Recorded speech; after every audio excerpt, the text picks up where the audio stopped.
Alright, so hello everyone, it's been a while. I told you guys that I'll be talking about casting today, and that's kind of true, but I also want to go over various data types in Python because it's related to the thing. So let me first talk about the various data types that are there, and then we can start talking about casting.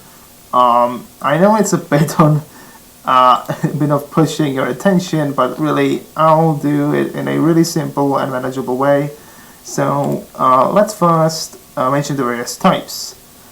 The various types that you can set, the data types are strings, integers, floats, complex numbers, lists, tuples, range, dictionaries, sets, frozen sets, which are fixed sets essentially, so they do not change, bools, bytes, byte arrays, and memory view. Now, I'll only cover the ones that are used most of the time, the most commonly used ones, because it doesn't really make sense to talk about a data type that isn't used much, but if it may appear, I would recommend checking out a few sources on the internet where they have a much better understanding of what it is and what it actually does. So first off, the strings. Now you saw me talking about strings earlier, but for the sake of completion, I'm gonna go through each and every one of those and explain the differences if I manage to think of something. So again, we have our shell open as we did in the last video, and what we're going to talk about first are strings. So you might remember from the first video, I set a variable to say hello world. So strings are defined by those double quotes. So anything you type into those double quotes, for the sake of simplicity, I'm going to just type in, hi, how are you? And if I decide to use just the X one, it will print out, hi, how are you? Which is another method of printing out text. So these are strings. These are basically data types which contain text. That's all you need to know. These things contain text. Now there are a bunch of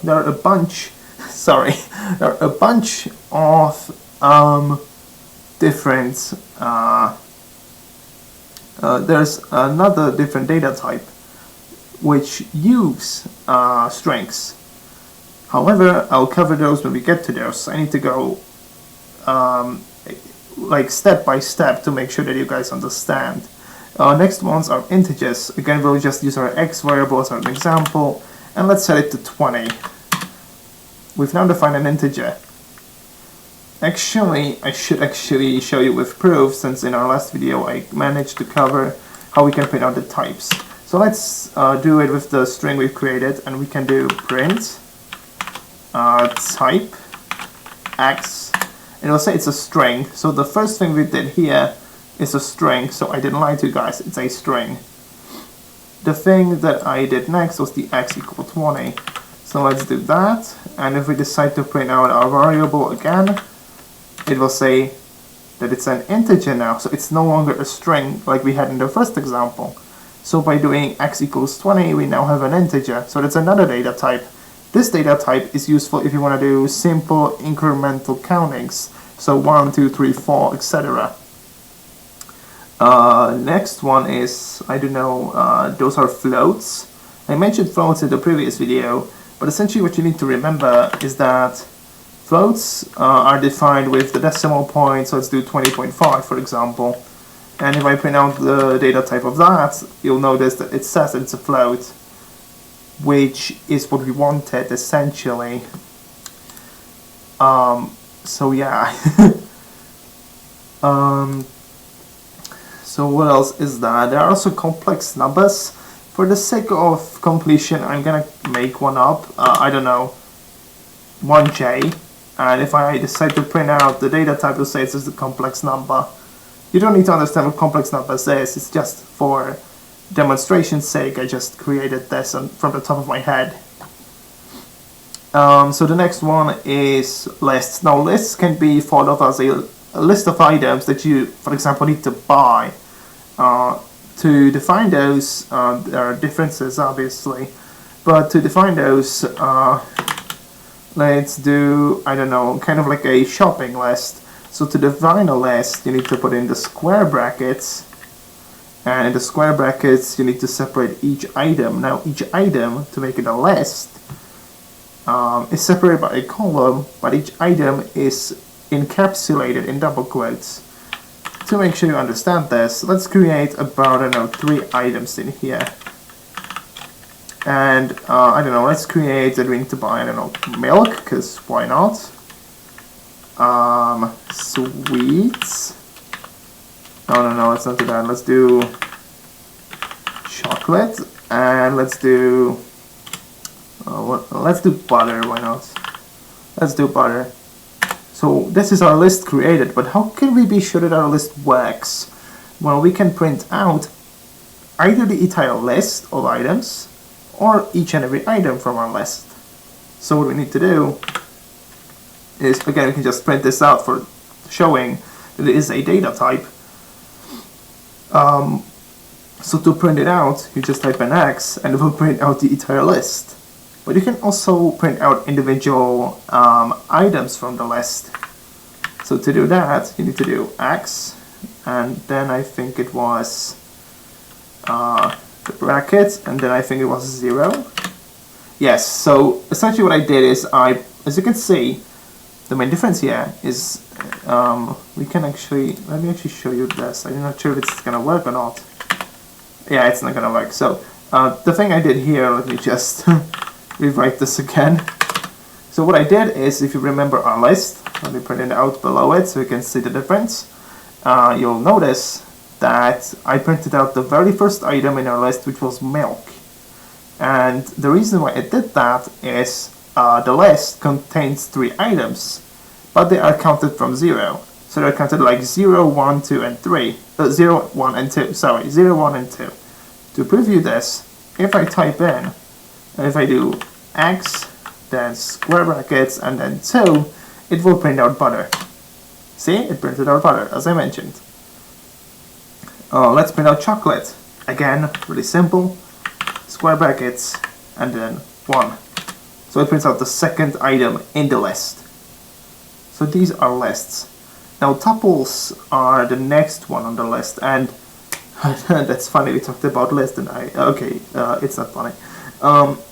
Tuples work in essentially the same fashion, but they are not what you would consider a regular list. Essentially what a tuple is, tuples are, should I explain this? Tuples are essentially a list or a collection of items that cannot be changed. So as soon as they are written out, they are set like this. So to call them, we can actually print them out just like we would a regular list. I'm sorry, but we first need to define our tuple. So to make it simpler for ourselves, I'm going to copy the part of the code over here, and I'm just gonna plop it in here, but make a small adjustment. I'm going to use the regular brackets instead of the square ones. So now we've defined our data type. So to prove to you that it's not a list anymore, we're going to print out our data type once again, and you can see it's a tuple now. And tuples can be printed out in the very same fashion as lists can be.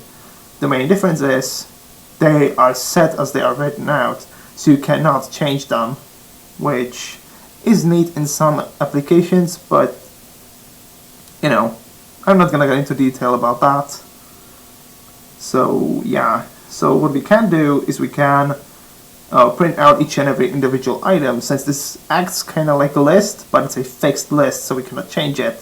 So if I were to print out, I don't know, the very first item, again, also you print out items in an array, because these are arrays essentially, by using the square brackets. So if I do this, it will still say milk. If I want to print out the, if I want to print out the second item, again square brackets, x square brackets, 1 in the square brackets, chocolate, the second item in the list. Again, when I print out the third item, sorry, just put a 2 in there, and that's it, that's printed it out. That's what I wanted to print out essentially. So these are tuples. Next ones are range. Now I talked about range whilst we were talking about numbers.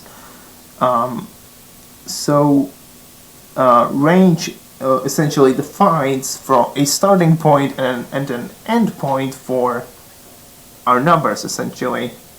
So let's define a range of, I don't know, 6 I guess.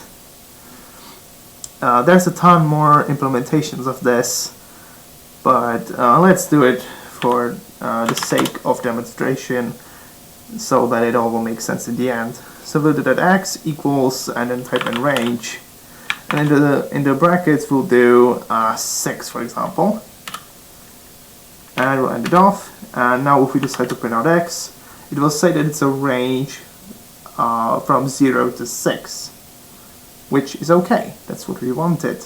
We can in fact print out the data type, and you'll see it's a range. There are multiple uses for range. I'm not going to cover those here. All you need to know is to define a range from a starting point of 0 to a set number. All you have to do is type in range and then the number, so the ending number. You can in fact define range in different ways. It doesn't have to be this exact method. What I'm going to do now is let's change the range so it's actually a bit of a different fashion. Let's do a range from 3 to 6. If I decide to print out the data type again, or just the x value now, what's going on?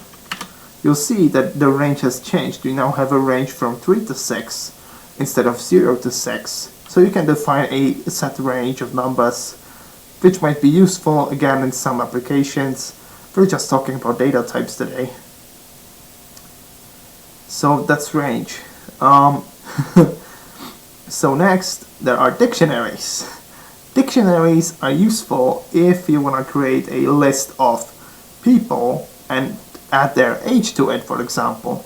So again, to show it on an example, we're going to use our favorite x variable. And what we can do is we can, what should we do? So the way dictionaries work is, let me just create it. So a difference between, actually let me just say this.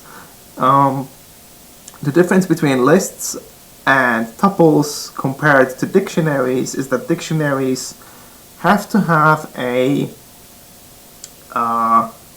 value assigned to each item. To show you this, we're going to have to add the squiggly brackets this time around, or the sharp brackets as I like to call them. And we need to first make our first item and then add its value to it. So what we do is we put in the double quotes the basically the form of data we want, which is for example name, and we want to give it a like an what should we call this? Like a form of input essentially. So we set the name in the dictionary to John, for example. Let's say, you know, that's what's used mostly. So let's use John. So that's how name defined. It's just one item. That's not enough. He also needs an age. So let's say he's of the ripe age of 36. To do that, we add another item to it. However, to the item we need to add a value. So to do that, and since this is a dictionary, we can just add the number right in. Let's say he's of the ripe age of 36. What happens if we print this out? Well, so we've now created our dictionary. So what we can do is we can actually check the type again. So let me just copy this section of code again. And you can see it's a dictionary now.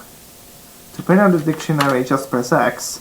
It will print out the dictionary itself. But that's not what we want now, is it? So what we can do is we can print out the first item in the list. Now, I haven't really tried this before, but let's do it anyway. As you can see, it doesn't work this way. So what can you do? Well, to print out dictionaries in a different fashion, dictionaries actually have to be kind of like printed out differently. I don't really know right now how I should show you this, because I haven't used dictionaries as much. Now, I did use them, but it's like, you know, so dictionaries, as I said, we're adding values to it, and to print it out, you basically, it's not that difficult actually. So to to print out its value, we can actually do, so since we've, how should I do this? Well, since we have our x defined, we can actually, can we do this? Actually, let me do this in a different way. So we need to do, so look, I mentioned that it kind of works like an array. That's actually a bad idea. As I mentioned, we have set types that we can print out. So we're going to use those types. What we can do to print out our value that we want is we just put an x, since our dictionary is defined as an x. Then we add the square brackets again. But the main difference in this is, since this doesn't work like a regular array, we need to type out the name. So we need to get the value of the name. To print it out, just put into these double quotes the item we want. So we want the name. It printed out John. Let's say we want the age. So we do the same thing, but instead of printing out the name, we print out the age, and it says that he's 36. So you need to remember that dictionaries don't work as regular arrays. They work in a different fashion.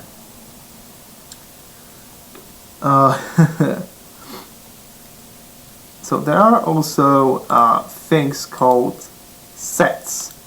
Now, sets are essentially what you would call a unordered and unindexed list, essentially.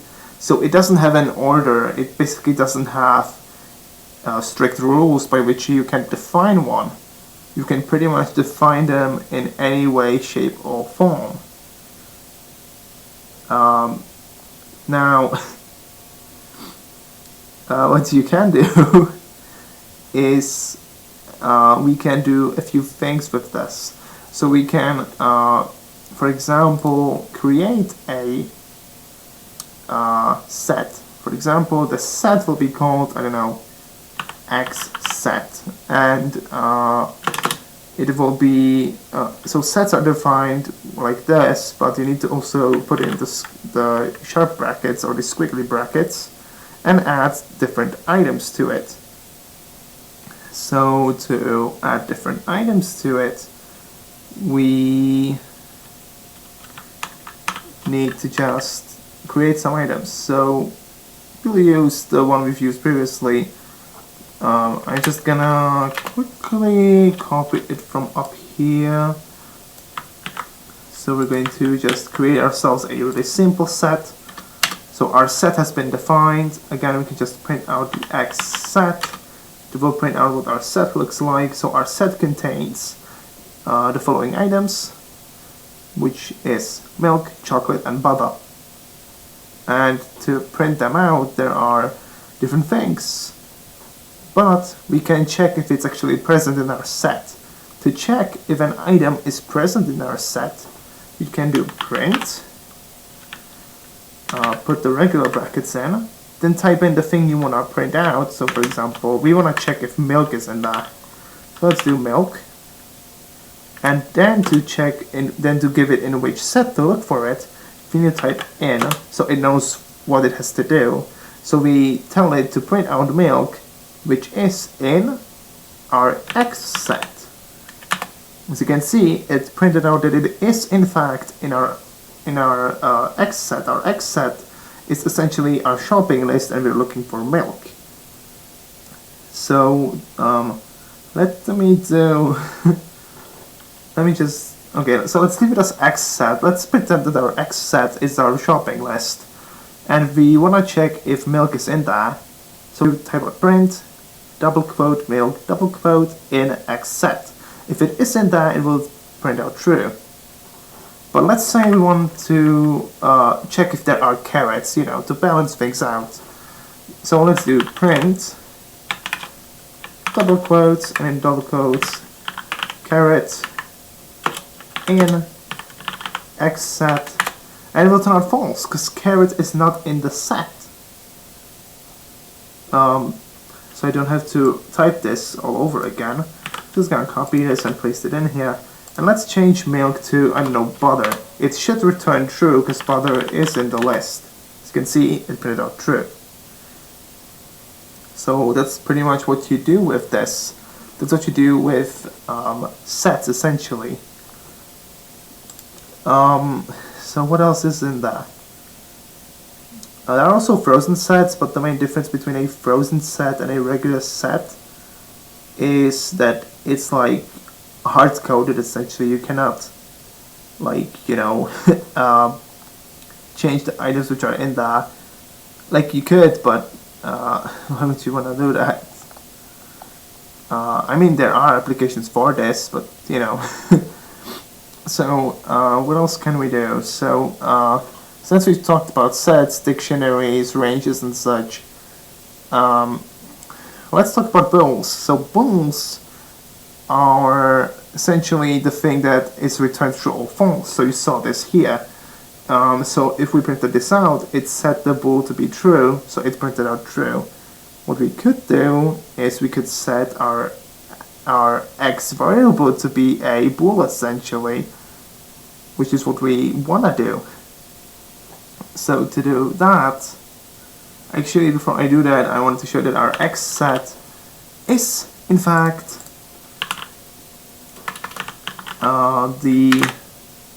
a set, essentially. So to do that, we're going to do print type x set. As you can see, it's a set, so I also write we've created for us a set of items. Okay, so back on topic then. So bools. Bools are the things that are returned by if statements. If statements can be thought of like, for example, for this example, let's say it's raining outside. So if it is raining, I will bring my raincoat. That's essentially what an if statement is. If it's true, I will bring my raincoat. If not, I will stay at home, for example. So if it is raining, then the true part would be that I would take my raincoat. If it wasn't raining, then I do not need my raincoat, and that would be considered a false statement. So the bool would be set to false. To set a bool variable, it's really easy. We just do this and type in, I don't know, true. Let's do true. What happens if I decide to print out the type? It will, if I knew how to type, that is. It was an X, wasn't it? It will say that it's a bool. So bools are used for checking if something is true or if something is false, which is useful in different kinds of applications. So next are bytes. Bytes are useful if you want to print out the bytes, essentially. So to use bytes, so let me first explain this. So each character is a different byte, and each byte has a value that is assigned to it. To explain this on an example, let's do that x equals b, which defines it as a byte, and then in the double quotes we type in what we want to, you know, do. So let's do hi, and if we decide to print out hi, you'll see it says b hi, which is what we wanted. That's a byte. So our byte has the value of hi, essentially. But is it really what we want? What we could do is we can print out the type again. Now, a use case for bytes is one that I cannot think of now. but it says it's a byte, and that's what we want essentially. There are also byte arrays, so these are related to bytes, but they form an array. So if you know what arrays are essentially a neat way of storing multiple values or multiple items in a variable and then calling them. I actually mentioned arrays over here. This essentially creates an array for us that we print out items from, even though it's called a tuple or a dictionary. Or even the list, as I did here, it's essentially an array that we print out. So it's essentially an array, it's a list of items that you can print out or work with. So what we can do is we can create a byte array. So to do that, we do just x equals, then we do byte array, give it the value of, I don't know, let's do 5. And let's print out our value, and there it is. That's our byte array. Our byte array has 1, 2, 3, 4, and 5 items in it in bytes. So that's what we wanted. That's a byte array that we have there. Remember, as I mentioned bytes before? See this? This is the same thing here. So essentially we could give our byte array a different value. So let me just demonstrate this real quick. So let's do, instead of 5, let's do high. And it doesn't work. Wanna know why it doesn't work? Because it cannot convert strings without an encoding argument. And I'm gonna go into detail what that means. Essentially it cannot understand the text that we write into it. It can understand numbers only. So let's do, I don't know, let's do 2. If we decide to print out that, it will let us print out, and you can see the main difference. So here we have just 2 items in it, which are defined as \x00, \x00, and it's in bytes. And that's a byte array. Again, we can create another byte array, which will have the value of 3. So let's do 3, and you'll see that if I print out x now, we'll have 3 items instead of 2, and it will keep on getting bigger depending on the number you put in it. Now, with bytes being defined this way, let's create our byte array. Let's actually keep our byte array as it is. Or not. Let's do something somewhat interesting, and this is actually the last data type I'm going to mention, so that we can then move on to casting, which is fairly important. It is used in a ton of cases. So the last data type I'm going to talk about is memory view. Now, as the name suggests, it's a look into the memory of how our bytes are encoded in memory, obviously. So we do x equals memory, how do you spell it, view, and we do bytes, let's do 5 bytes, and that should be it. And if we decide to print out x, you'll see where exactly in memory it's stored. I'm not going to go into the specifics, but this is a memory address. And this is actually what we wanted. So let's create another memory view. Let's create a memory view of, I don't know, let's do 10. And if we print out x now, you'll see that there's a difference. It's still the same up until the f portion here, and this is changed. So it's in another place in memory. So that's that. It's essentially in another place in memory. Actually, the value is actually like changed, but it's in a different place because it needs to allocate a bit more memory. So instead of allocating just 5 bytes as it did here, it has to now allocate 10 bytes, so 5 more. So it moves up by essentially 5 spaces. And that's pretty much it for data types. So now that we understand the various data types, we can move on to understanding casting.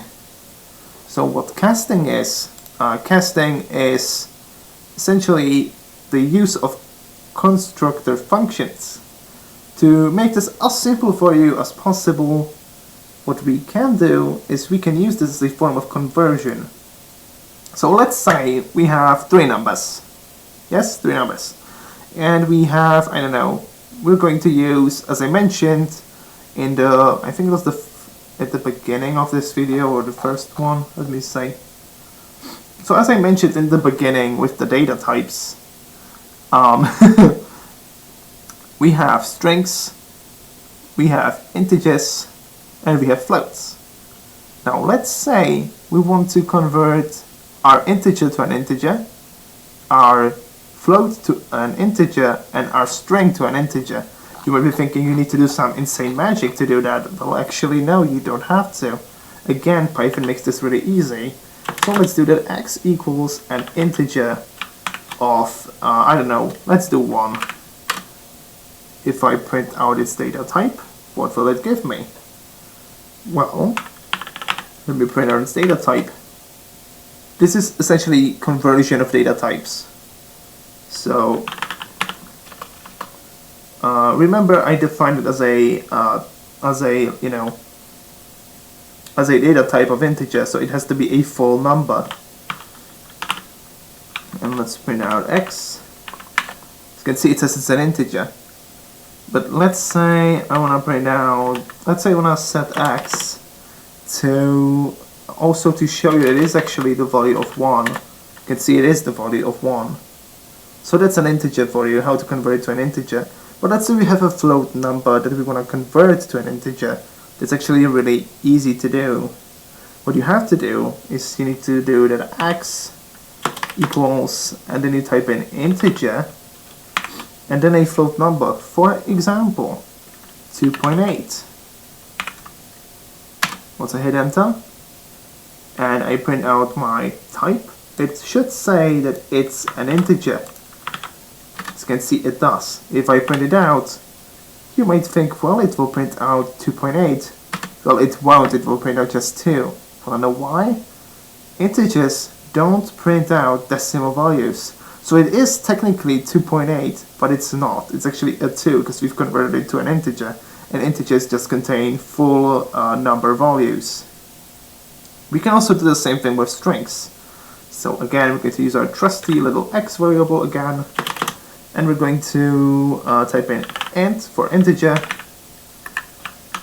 and we're going to type it into the strings the number 3. So it would be a string that we would have to print out. But it's going to be an integer again. See, it's an integer. If I type out x, we have successfully converted our string into an integer. Wanna prove me that I'm wrong? Let me show you something. Let's say I copy this line of code again, and I wanna show you that it is in fact a string. If you do it like this, it will become a string. The main difference, you see, we don't have the quotes. So it in fact did convert for us into an integer, which is what we wanted. And you can do the same thing for floats. Now one really cool thing about converting it into floats is you can basically take a number of any form and convert it into a float. You would do the exact same thing, but just type in float. Let's do an example, a little quick one. X equals float. And let's do, I don't know, 2.8. So that would be a standard float number, wouldn't it? Oops, I thought I had copied the print type here. Let's copy it, paste it in, and you'll see it says it's a float, which is what we wanted. So what else is that? We can convert our string into a flipping float. So x equals float, a string. So let's do, I don't know, what's a nice number? Let's do 5. And it off. If I print out the type, it will say it's a float. If I press X, it will print out as 5.0, which is what we wanted. It's a float number, so it took our string and converted it into a float number. And that's it, that's what you do with floats. You can do the same thing with also different kinds. You can convert them into strings. To do that, you just take a flipping number and convert it into a string. Let me show you. Let's say we have an x and we want to convert it into a string so we can print it out. So let's do x equals, I don't know, str for string. No, let's do actually for a good example. Let's do x equals 5. And we decide to print out a string. To do that, you would do print, then str, and then you would do plus x, and our string would be hi, how are you? I am number 5. And you can see it cannot convert it. It will scream at you. It will be like, dude, you cannot do that. I don't understand this. Well, the thing you could do is we can use this to our advantage. So you remember this line of code? We can in fact convert x into a string. To do that, we'll just do x equals str, then put in the number 5 and enter it out. So what happens if I decide to copy this line of text, this line of code, and print it out? Guess what happened? It printed it out now. So we've converted it into a string. And that's basically it. That's all you have to know. That's type conversion and casting, which you will be using in some cases a lot. But again, that's all the major types. I didn't want to go into if statements, into loops and functions, then arrays, and then we can go into classes and objects and other things, obviously, and also user input and such, but that will be covered in the future. This is for now all you may need to know in order to start your projects in Python if you so desire. It has been a pleasure talking to all of you, and I will see you guys in the next video. Bye.